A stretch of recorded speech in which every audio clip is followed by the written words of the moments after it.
much for this invitation. And before I start and somehow wrap up the whole day, because we heard already a lot about immigration, xenophobia, and so on, I would really like to extend my gratefulness and my thanks to ELDR and to ЯБЛОКА for inviting me. And especially, I know in what kind of situation you are as ЯБЛОКА, as being not represented in any official body. We are in the same situation. Of course, easier. It's a smaller country and it's a different country. However, I would really like to thank Mr. Jawlinski. He supported us during the Viennese election in 2010, and it's very important for parties all over when they get support, even if they are not in the governmental situation. So, my presentation, the topic I was given is dealing with the European experience with migration and immigration problems. Big topic. I will try to somehow wrap it up and come to a certain conclusion, and in the end give us a proposal. Well, in 2010 the UN estimated the stock of international migrants at 240 million, meaning roughly 3.1% of the world's population of around 7 billion were actually living outside their home countries.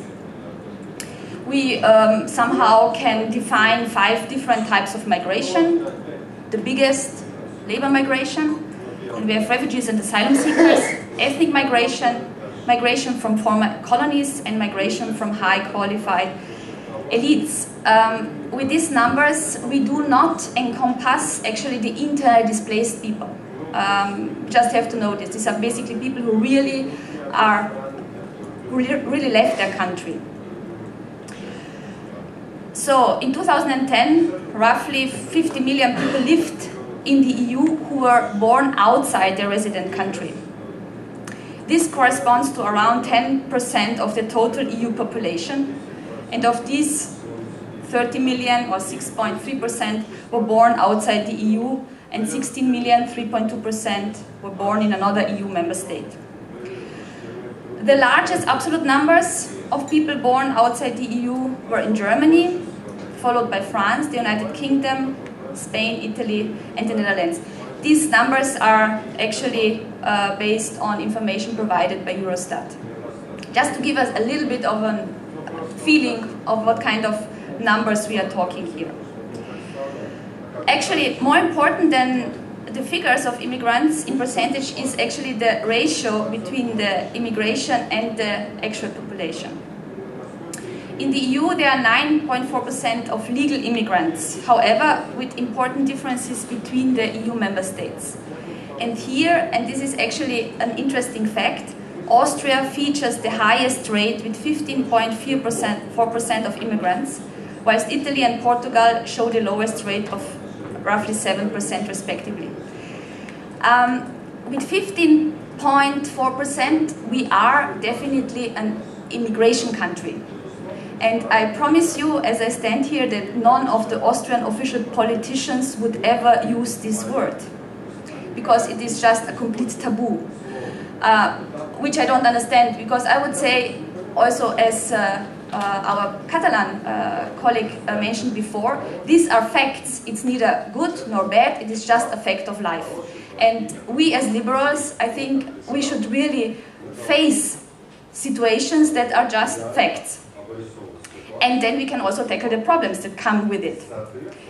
Another relevant figure is the ratio of immigration born outside the EU, and the European average is 6.3%. Here again, Austria, followed by Spain and Sweden, feature the highest rate, around 9%, and Italy and Portugal the lowest, around 5% respectively.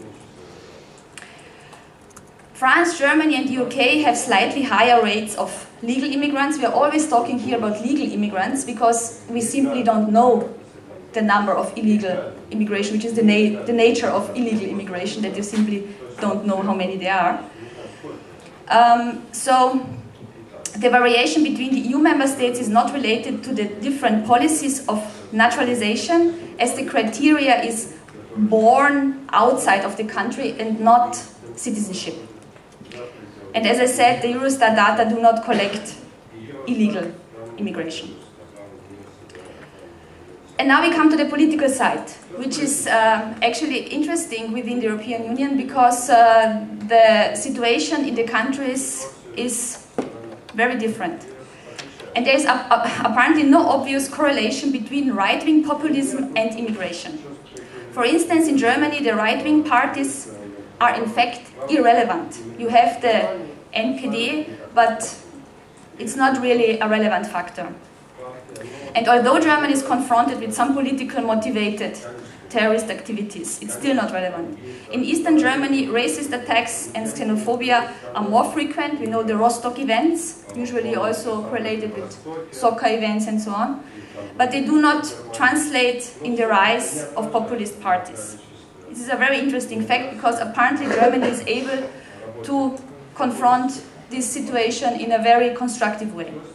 In France, the right-wing party Front National has a quite fluid support, but it's accounting to 10 to 20% of the voters.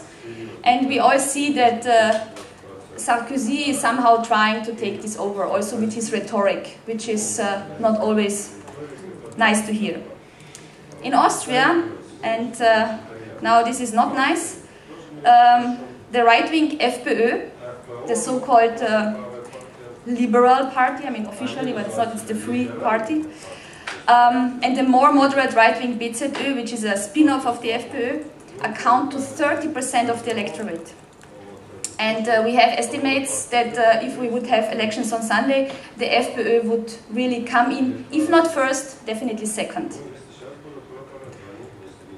So, it is quite likely that integration policies as well as the political discourse, and now I'm coming back to you, Mark, because this is what you said, they play an important role in the degree of importance of the right wing. In France and in Austria, the discourse and the practices of the government has led, in fact, to the rise of the populist parties. The German government discourse is, as we can really follow daily in the newspapers and in the events, more moderate. The use of the xenophobic discourse of the right wing by the mainstream parties strengthen the populist parties as it legitimizes the xenophobic public discourse. And this is really something that happened in Austria, that basically the entire body of government, you know, I mean, we have the socialists and we have the Christian Democrats, and then we have the FPÖ and the Greens. However, since the rise of the FPÖ with Haider, the entire spectrum basically moved to the right side. So, you know, we had our former Minister of Internal Affairs, Maria Fechter, who is now well known as a Minister of Finance, and I mean, embarrassingly so. She was very outspoken, anti-immigration and xenophobic. So, and here comes our part as a liberal party. The liberal strategies are important to counteract racism, xenophobia and the rise of populism. However, we have to find a way to do this. And as our Swedish colleague stated in the morning, liberal policies are based upon the conviction that human rights are universal and nobody can be discriminated against on the ground of race, citizenship, gender or religious beliefs. Of course, this sounds a little bit, whatever, like tree huggers, but it is a fact. We must never forget this. I mean, this is the base, and from there we can start tackling the problem. Immigration is certainly both a challenge and an opportunity for the hosting countries. And I would say, you know, as the UK was actually confronted with a big influx of Polish plumbers, as we call them, they were in the 100,000s, and basically you somehow, I mean, they somehow developed a parallel economy, and they all went back after the UK got into the financial problems, and they raised their own country. You know, Poland went through the financial crisis without bigger upheavals. So there is a real chance, because we must not forget that the only chance we have are human beings, nothing else. So, provided that integration policies are comprehensive and encourage the migrant family to participate fully in the host societies, it is definitely, and we have the proof for it, beneficial for both the migrants and the immigration countries. Well, integration does not mean assimilation. I have to be careful here. And a liberal perspective we have the feeling that the private sphere is basically, it's unacceptable to interfere and to intrude into the private sphere. Furthermore, cultural habits of migrants enrich the culture of the host societies. Again, I don't want to sound like a Sunday preacher. We all know that there are also problems with it. However, still this is the base for discussion. And immigrants must respect the values and the habits of the host societies. And here I come back to a discussion we had before lunch. It is true that you have a German expression for this, which is, I believe, also used in English, which is called Leitkultur. It is widely discussed in German newspapers that you basically have a main culture of the country. I don't know, for Germany it would be Goethe, Schiller, Beethoven. And when you come to the country, you basically should start knowing about them as well. And in order to promote the integration of immigrants, liberal strategies have to rest on political and cultural education. Come back to, I'm repeating what everybody was saying, but of course it's true. Language acquisition and care for the second and third generation. But please, we have to be careful here. Education on its own is not enough. Education, just brain education, with all due respect, the Nazis were very well educated. So you have to have more than just knowledge-based education. You have to have something like cultural and heart education, because otherwise education can also turn against humanity and human beings. Facilitating the naturalization and immigrants and allowing for dual citizenship, provided that the immigrants prove an active interest in the integration in the host society. There would be a new approach, you know, if we go for this, that we actually allow dual citizenship or promote this, would actually mean a change in dogma. Because by now, I mean, basically most countries don't allow it, for whatever reasons. I never really understood it. However, I think, I don't see a reason why not allowing it. Ghettoization is a major threat to a successful integration of immigrants. We saw this especially in France, with the banlieues. Whereas other countries, as Germany and the UK, have a different approach, and also in the UK with the colonies or whatever you call them, it's not the same problem as with the banlieues. In France, they somehow approached it in a wrong way. Okay, integration of immigrants is not only an obligation for the hosting societies.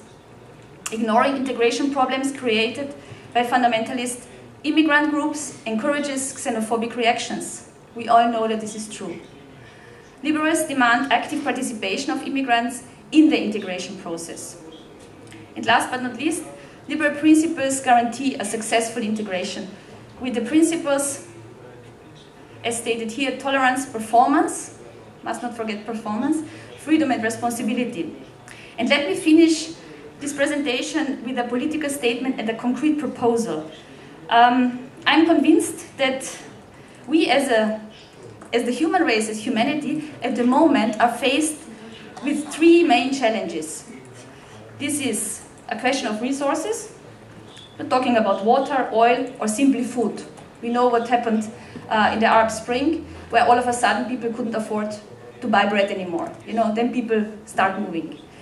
So the next question is migration, because it's related to resources. It's related to the fact that if you cannot provide for your own needs anymore, you will start moving. And the third question related to this is the question of democracy. We don't know what will happen with our democracy, because basically we are somehow at a turning point. So these are the three questions. And as Mr. Jablinski stated correctly, when human beings are being afraid of not making ends meet anymore, and basically not being safe and not being able to provide safety for their children, they basically leave. We all would leave. I would leave, I tell you. I would be the first to leave. And we also can start basically fighting, not just leaving a place, but also starting fighting each other. So, and this is the challenge that politicians have. We have to find answers to these challenges. We must provide that society somehow functions and that people live free and happily. And what is our response and our liberal solution? I will also quote, maybe you know, the Hitchhiker's Guide to the Universe. Hitchhiker's Guide to the Universe, the solution is 42. This is what I quote sometimes when the press asks me, so what is your solution as a liberal party? I said 42. Well, I guess we all know that it will not be 42, but it will be a little bit more complex, as the questions are also a little bit more complex. 1 minute. Yeah, I'm done. One step, and I think we should maybe also think about it as ELDR, as European liberals, would be to start a discussion on a European level, not just about immigration, but about, I call it migration management. Yeah? So that we start separating the asylum seekers from the immigrants. We don't have a procedure within the European Union which would allow people to enter the country legally. You have to come as an asylum seeker, and this is then basically the big problem. So we have no immigration policy on a European level. We have to start a division. We have to start understanding that asylum seekers are not misusing the system just as such, but there is no alternative for a migrant who wants to come and live within the European Union. So, politically touchy subjects. Nobody wants to touch them, so it's time for us to take them up. Thank you very much. Спасибо большое.